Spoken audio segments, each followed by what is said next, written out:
Recently, because of my job on The Daily Show, I got invited to very prestigious events. I've started getting invited to very, very fancy functions. Functions I would have never been invited to before. Recently I got invited to my uncle's wedding. Never knew me before this. And before that, I got invited to an event in New York called the Met Gala, right? A very prestigious event, yeah, where 500 people are gathered together, different personalities from all walks of life come together, actors, singers, painters, musicians, everyone. And you spend a night dressed very nicely, looking at history and art. Just walk around, smiling, looking sophisticated. Yeah, and it's so exclusive that they tell you exactly what you're going to be wearing at the event, right? So they're not dress code, exactly what you wear. So I got phoned. They said, Trevor, we'd like to invite you to the Met Gala. I was like, wow, okay. And they said, and you will be wearing a Ralph Lauren suit. And I was like, well, okay, how much is Ralph Lauren? But they were like, no, we provide it for you. Ralph Lauren is going to be giving you the suit. And I was like, wow, I get to go to the Ralph Lauren store and pick up a suit for myself. They're like, no, the man, Ralph Lauren, is going to give you a suit. Do you know how mind-blowing that is? To meet the man whose name is on your clothing. That was just crazy. Like, that's never happened to me. I've never had the opportunity to meet the person whose name is on my clothing. I've never had the chance to say, pleasure to meet you, Mr. Price.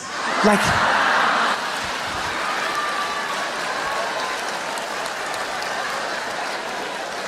this is a new world for me. Here I am wearing his suit, invited to the Met Gala. And they tell you it's going to be a fun affair, you're going to have a great time. You get there, you eat with some people, you talk, you laugh, you walk the red carpet, which sounds like fun. Red carpets sound like fun. Walk down a carpet, people take pictures of you. Yeah, it's a lot more stress than it seems. Because you have to look perfect. I didn't know this. Like, you have to look perfect all the time. And they're so strict about it that they have a tent at the beginning of the red carpet that you don't see on TV. And in that tent, they prepare everybody. All the celebrities stand in the tent together, and then they make sure everyone's dress is perfect, everyone's hair, nothing is crumpled up, nothing, and you stand there, and everyone's there together, which is really cool because you see all the celebrities like getting dressed basically, and you know everyone. They don't know you, but you know all of them. So like you're there, you're just looking at people, and people are very nice. You're like, hey, how are you? It's like, oh, hi, I'm Trevor. Trevor, nice to meet you. It's like, oh, Beyoncé. And you're like, yeah. Come on.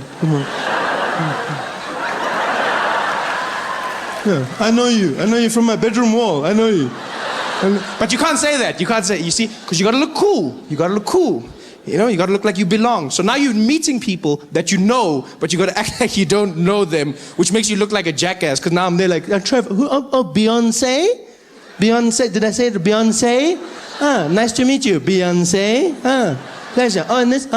Jay-Z, nice to meet you, sir. Yes. You just look like an idiot. So I'm standing there getting ready with everyone. And then there's a guy who basically tells each person to walk out one at a time. Each celebrity, you walk out onto the red carpet.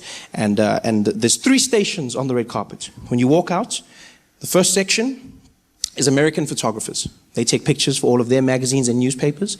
When they're done with you, you move down to the second section. That's the European photographers. They do the same thing for their magazines. And then you move to the last section, Asian photographers, Japan, China, that region. They take pictures, and then you walk into the event. So you walk to each one. They tell you to smile.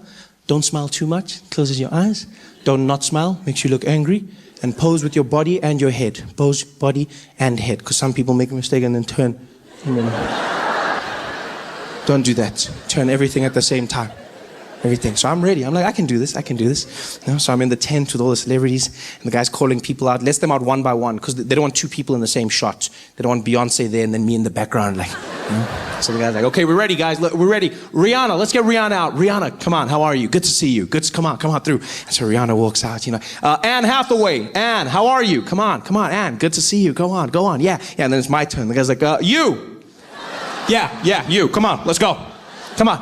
I'm like, me, okay, me. He's like, you ready? I was like, I'm ready. He's like, okay, go on. And I stepped out, and immediately when I got out, I realized I wasn't ready. I was not ready at all. I was not ready. And I've never seen that many flashes in my entire life. You step out, and it seems like every camera in the world is flashing at the same time. All of them screaming. It's like, it's just bright. It looks like someone threw a teaspoon in a microwave. It's going crazy. It's like, and everyone's screaming your name. Trevor, over here. Trevor. Now you're trying to find them. You look like a madman with voices in your head. Trevor. You're like, yeah, speak to me, Jesus. You're trying to fight. You don't know where the thing is coming from. People are like, come on, Trevor. And then one guy throws me off in the middle of it. He's like, Trevor, give us a pose. And I'm like, a pose? He's like, yeah, pose. I'm like, nah, I don't know how to pose. I've never thought of posing. No one told me. So now, like, I don't know what posing is. I've never practiced posing. And then the guy's pose. I'm like, I don't know what's a pose? He's like, come on, something sexy. I'm like, sexy? I don't even know what's it, because I've never practiced. And when I read magazines, I go straight to the women's section. Like, I don't look at the men. I don't see how they posing. I look at J-Lo and Kim Kardashian. So he's like, sexy. I'm like, sexy. So I just go to what I know. I'm just standing there.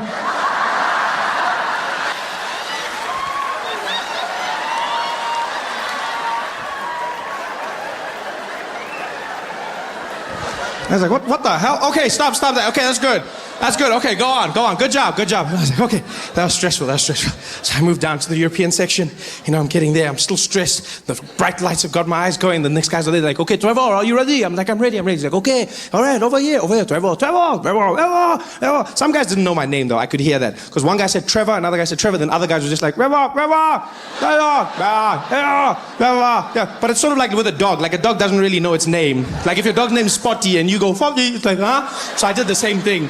So, you know, they were like, Trevor. I'm sure there was one guy who hated me and he was like, never! And I was like, I didn't care. I was in the mix. I was posing. I was sexy. I was doing my thing. I was loving it. And the guy's like, okay, good job. Go on. And I walked down and I went to the Asian section. And I stood there and all the photographers were ready. And then they just looked at me. It was... I don't think you guys like... It was the weirdest, because it was like flashing, snapping, flashing, screaming, flashing, snapping, screaming, flashing, snapping, silence. I got there, and they just looked at me. And then they looked at each other, and they looked back at me. They looked at me the way you look at food that's just arrived at your table, but no one has ordered it. That's the way they looked at me. Like they were waiting for the menu, like for the waiter to come and be like, sorry, we didn't order. Did you order? Who ordered? No, we didn't order this. We ordered celebrities. We don't know what that is. No, we don't know. We didn't order. That's how they're looking at. Now I'm standing there. I'm already posing because I've been taught to do. Now I'm there doing nothing's getting them. Even these ones, nothing's working. They're just looking at me. And then, I don't know why, like I panicked because I was embarrassed. I'm not gonna lie, I was embarrassed. No one's taking a picture. No one told me what to do if they don't take a picture. So instead of just walking away, I started making the sounds with my mouth. Just a defense mechanism, I guess. So I panicked, and then in the silence, I was just like, Trevor.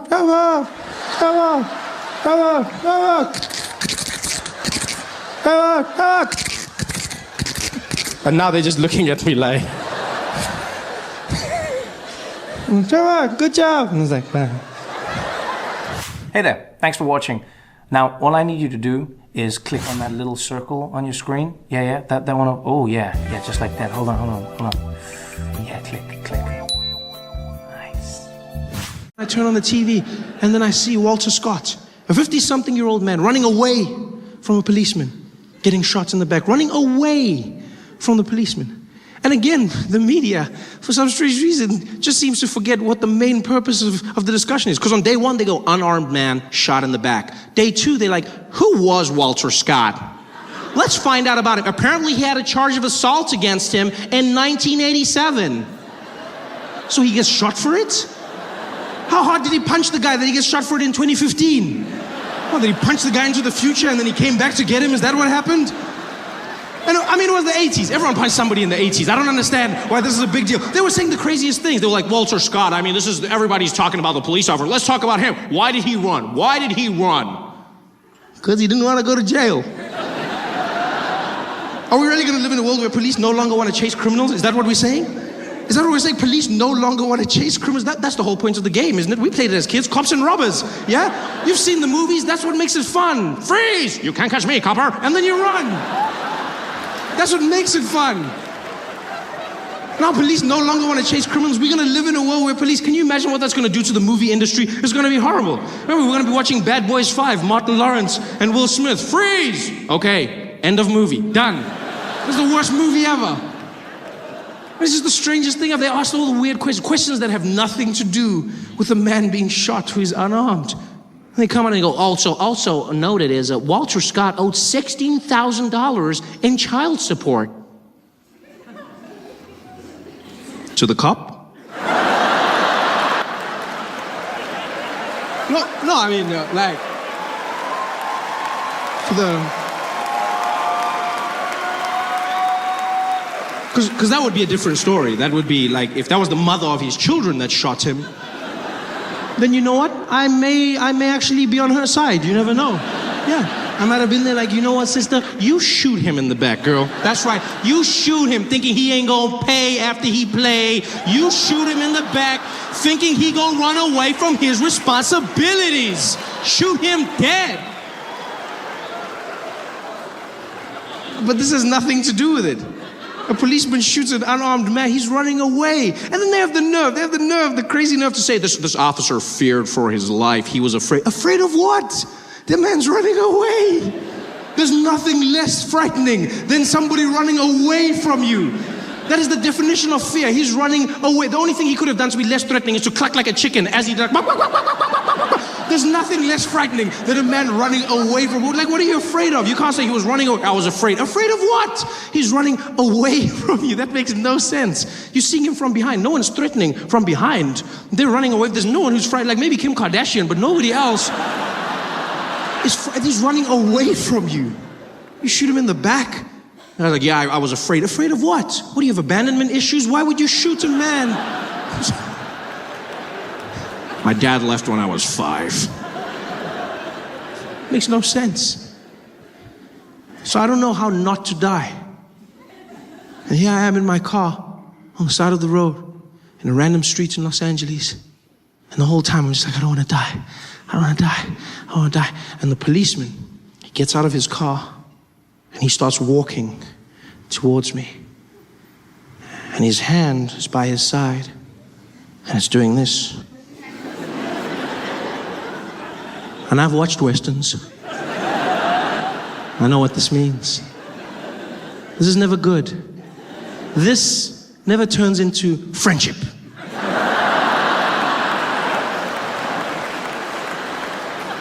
So now I'm starting to stress and I'm looking at him in the side mirror of my car and I'm panicking because objects in the mirror are closer than they appear. So he's gonna get there at any moment. And I don't know why I did this. Like as soon as he I panicked, I completely panicked and I launched myself out the window. I took my body and I threw it out the window and I fell onto the side of the car, just and onto the side of the car. I basically went back to nature. I thought of a predator, you don't make eye contact and you play dead. That's all I did, I just played dead on the side of the car. Shame, which freaked him out. He was just like, what, hey, what's going on? And I said, I'm sorry, officer. I'm sorry. He's like, sure, what are you sorry for? I said, whatever it is that's gonna make you shoot me, I'm sorry. I'm sorry, officer. He said, sir, get back in the car. Get back in the car. I said, no.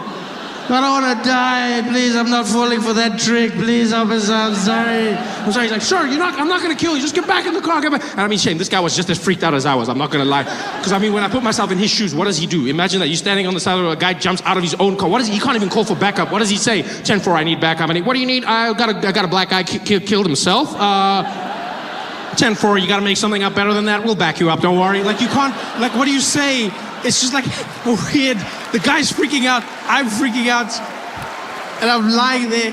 And this guy, he approaches slowly, he finally gets to me and he lifts my arms and he's like, get back in the car, sir, get back. And he stuffs me back into my window. Get back. I'm like, no, I don't wanna die. Please, I don't wanna die. And he's like, sir, calm down.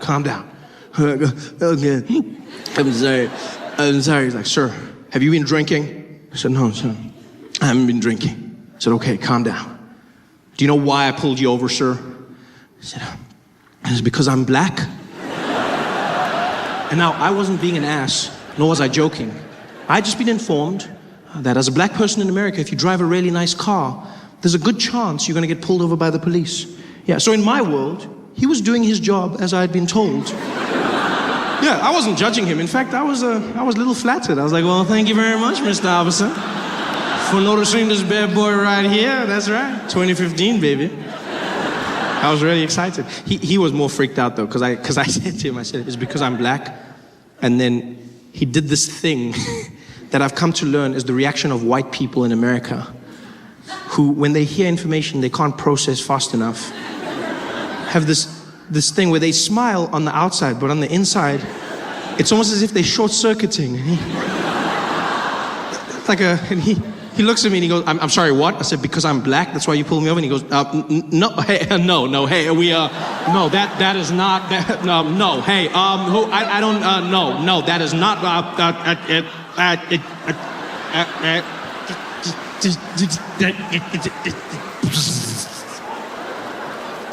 I felt so bad for him.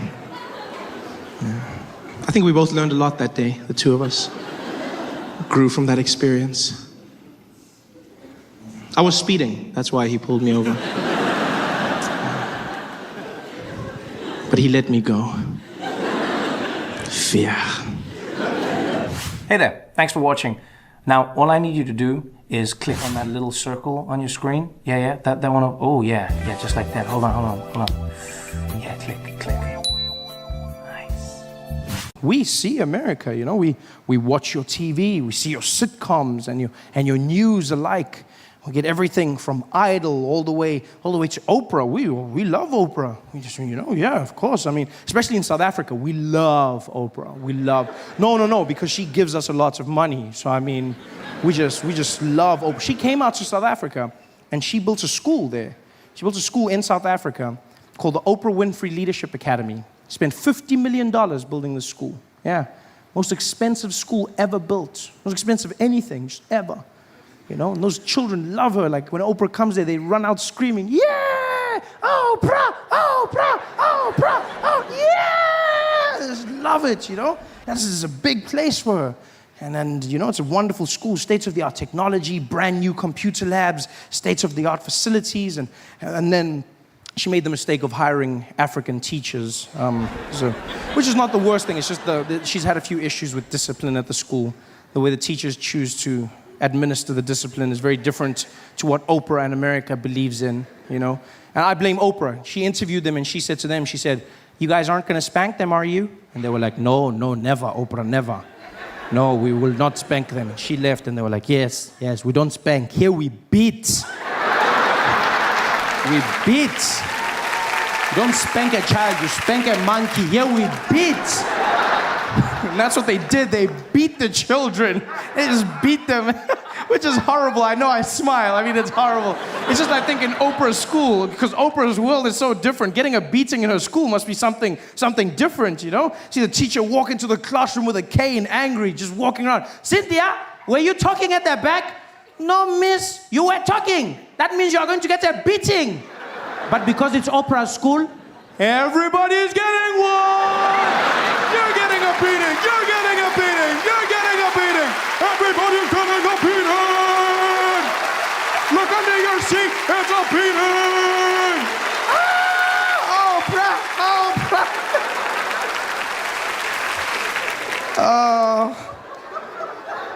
I'm going to hell for that joke. But that's we see you guys. We see you guys. A lot of people out here have that impression. I've learned that. Everyone has that idea. I learned that in small things, Like I do shows. I've been doing shows around the country, around the world, really. I've been blessed. And I remember one day, I'm in LA, and I'm doing a show, and we're sitting backstage, and this comedian comes in to the backstage area, and he's got a list of all the guys that are performing.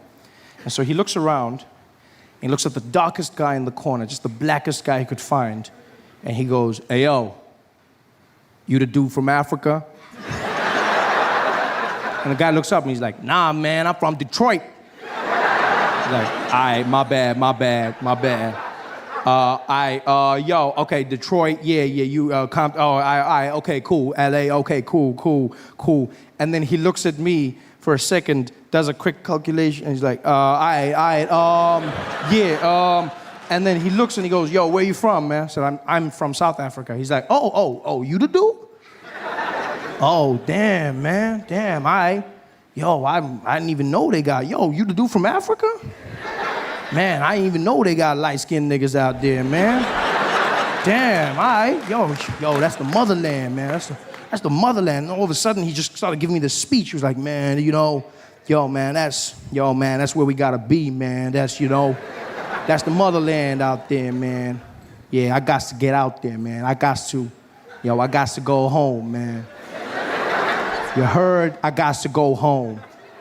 Man, you tell them, all right? You tell them. You tell them I'm coming home, all right? And I was like, no, we're not waiting.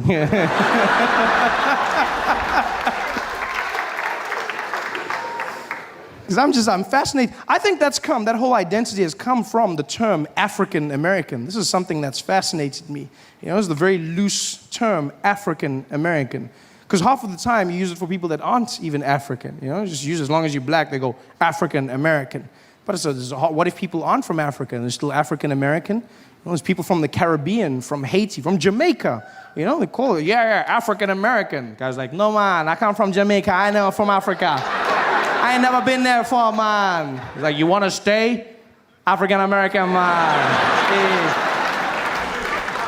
The prefix to American has become as important as American itself. I thought it was just American, but it's not. No, it's very important. You have the prefix. You know, you have African American. You have others like Latin or Mexican American. You have Asian American. You have the most interesting for me was Indian American, which I learned about during Thanksgiving. Indian American. And then I was told I'm no longer allowed to say this. He said, I now have to say Native American, which is redundant, is it not? Because if somebody's a native of the land they're still in, should you not then just call them American? How does that work?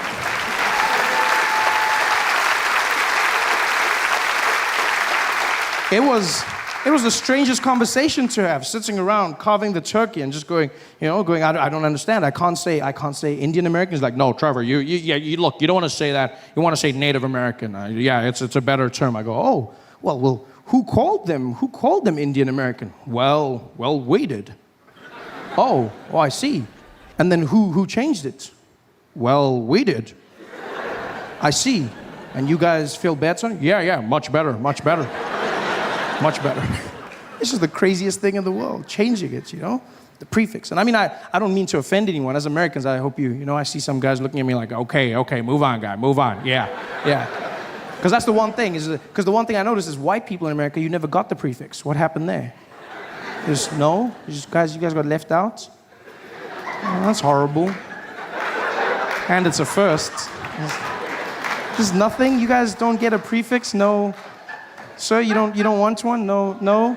Just American? No? Euro American? No? Although, I mean, to be honest, Europeans would be like, no, they are not from us, please. No.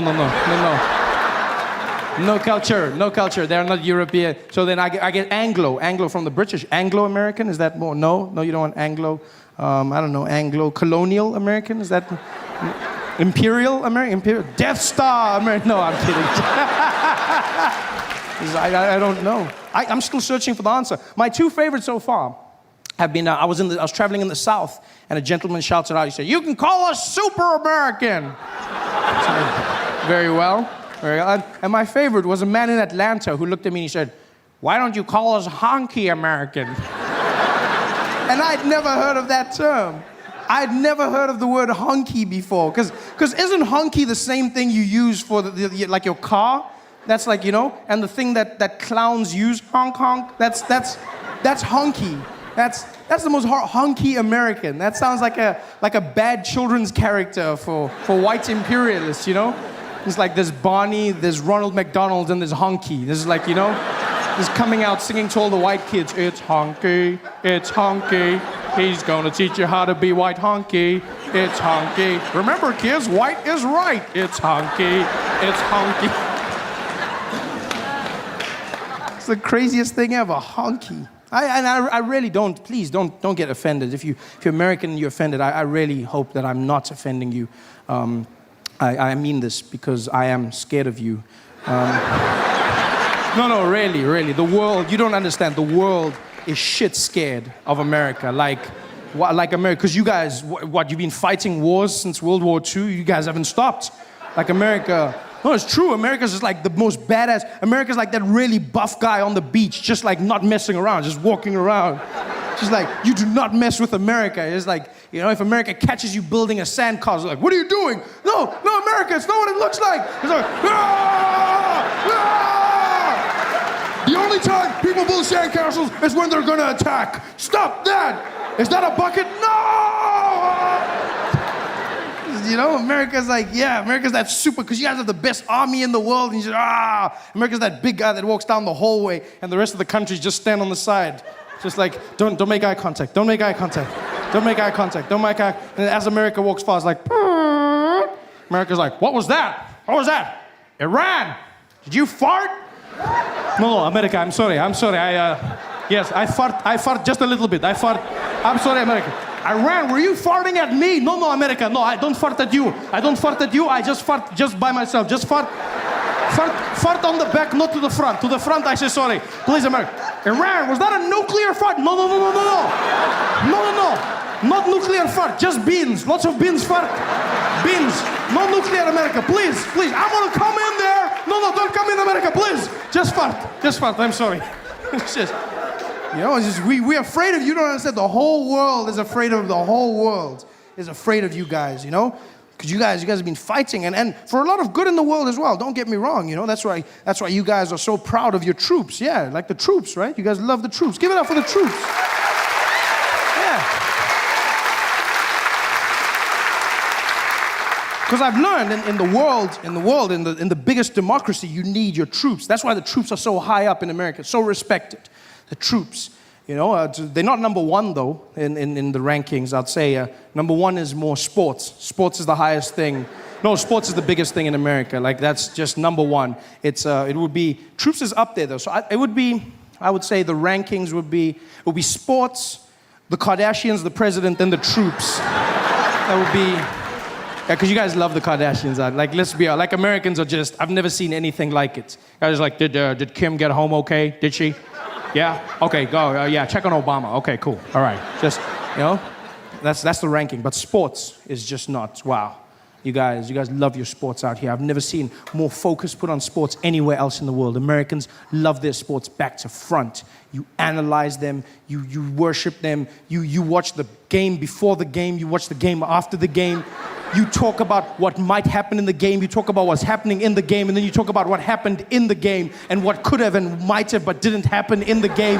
It's just the craziest thing I've seen in my life. It's all about statistics. Have you seen sports in America? Non-stop. Guys just come out there. There's no time for smiles or anything. Just come out. And ladies and gentlemen, welcome to it. It's the 2012 Miami Heat up against the OKC. This is the greatest final we've been waiting for in the NBA Finals. LeBron James leading his team out here, averaging 30 points, double-double every single game, 10 points per game just in assists alone. This man is just something else. 90% from the free throw line. He's just gone in. He's statistically gotten better. His team coming in with more. Chris Bosh coming in with more assists, really doing well in the last game. Just like, wow.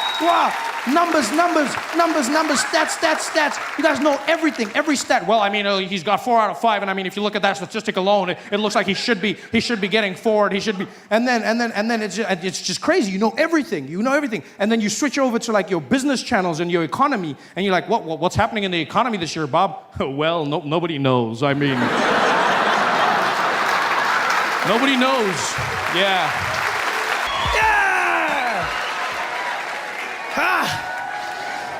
Joke number 1. Okay.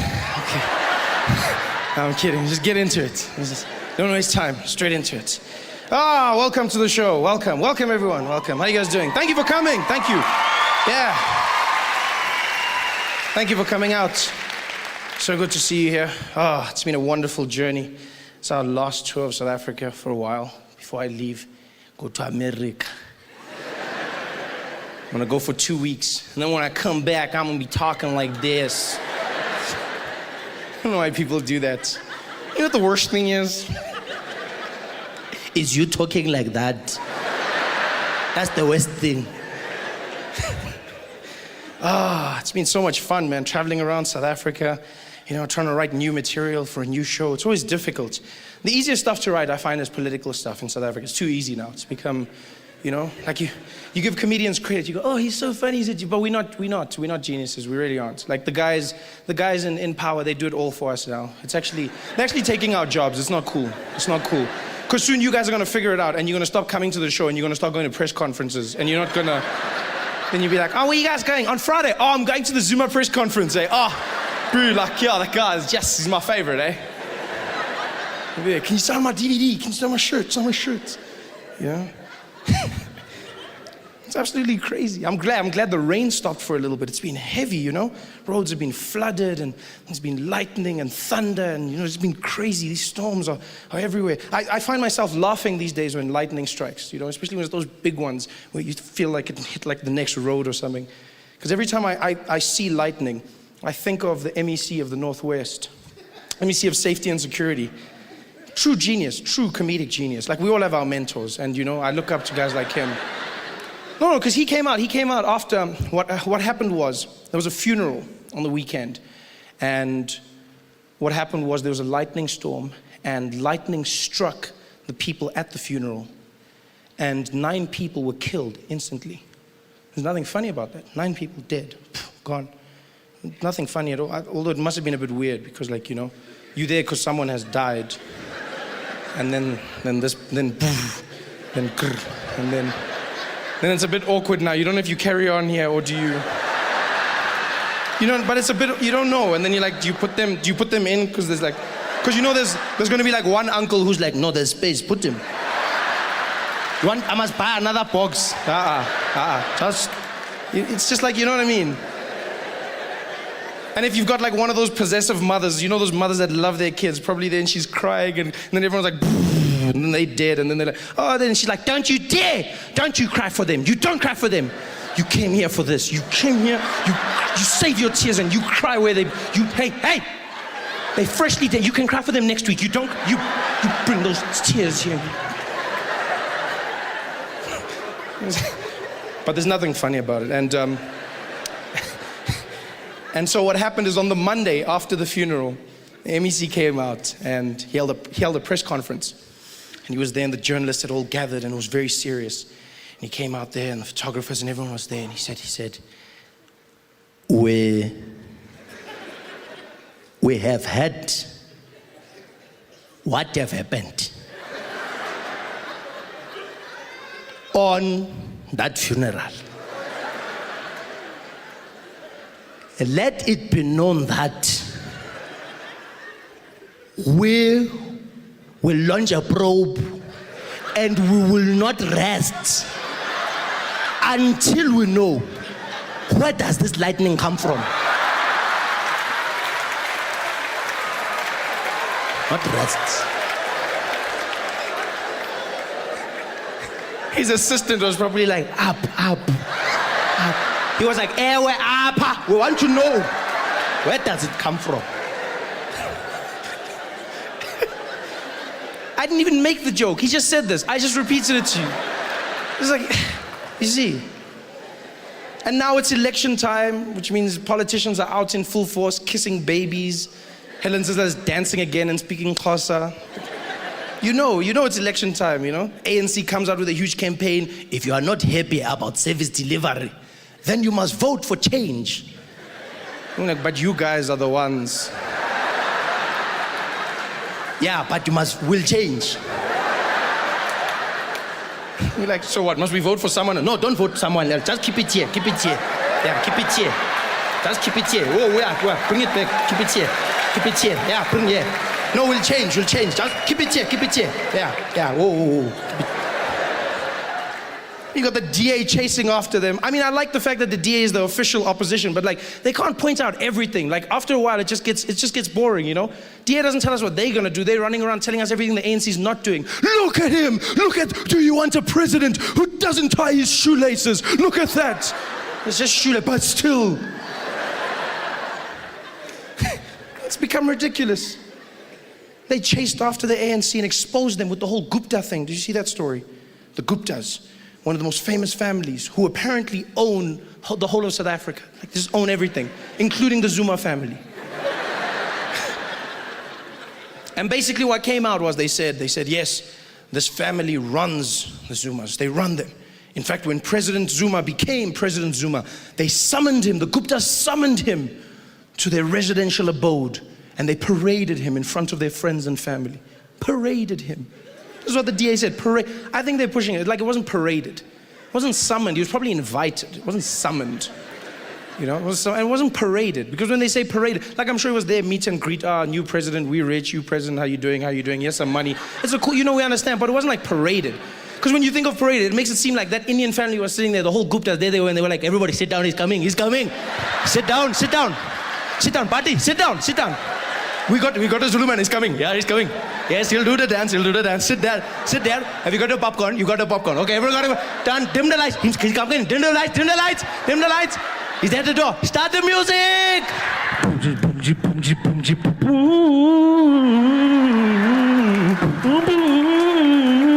Jacob Zuma.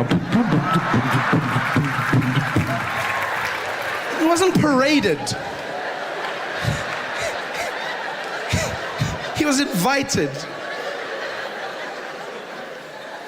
And the DA said, we need to investigate these claims. We need to investigate them. We said, would you? They said, we'd love to investigate. We will get the best investigators we can. And they did. The DA went out and got the best investigators they could find. Investigators so good, they found that the Guptas had also given the DA money. Ah, priceless. Hey there, thanks for watching. Now, all I need you to do is click on that little circle on your screen. Yeah, that one. Oh, yeah, just like that. Hold on.